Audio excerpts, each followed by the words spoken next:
My first time working with the Pennsylvania Innocence Project was actually right after I had moved law firms. I happened to see Tom crossing Market Street, and I think I essentially accosted him in the crosswalk and said, "Tom, I have a case for you." And that was the beginning of his volunteer work with us.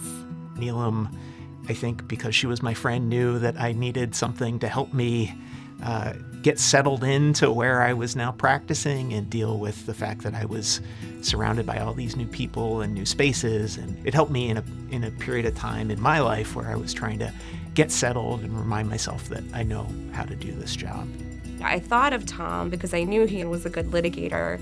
He's an incredibly smart person, really thoughtful lawyer. Compassion for people is really what drew him to wanting to volunteer with us.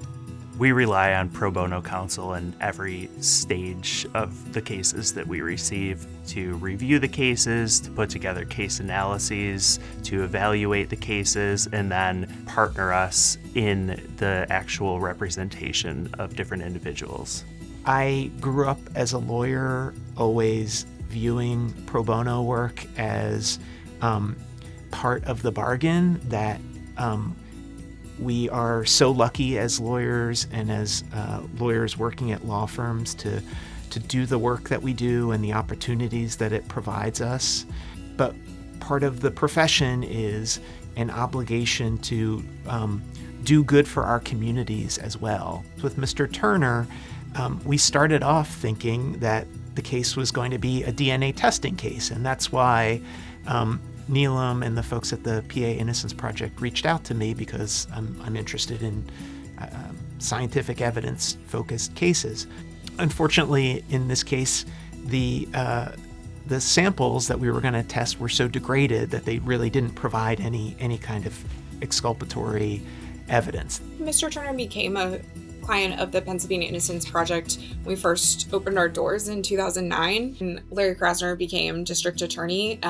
We took a look at cases where we had done some investigation or other work in the past that we hadn't had any luck yet. Mr. Turner's case was one of the cases we identified. We got access to the files in 2023, and it was immediately apparent that there were things in those files that Mr. Turner and his lawyer didn't know about before trial that would have made a difference.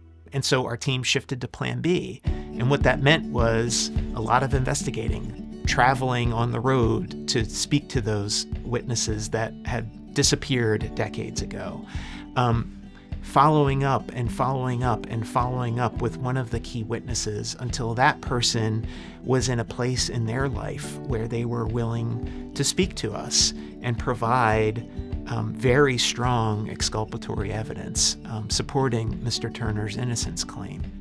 The day Mr. Turner was released was incredibly memorable.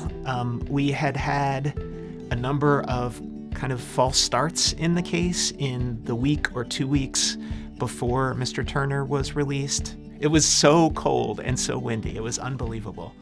And it took forever for him to be processed. And then finally the door opened and he saw us standing there, and the smile on his face made it all worthwhile.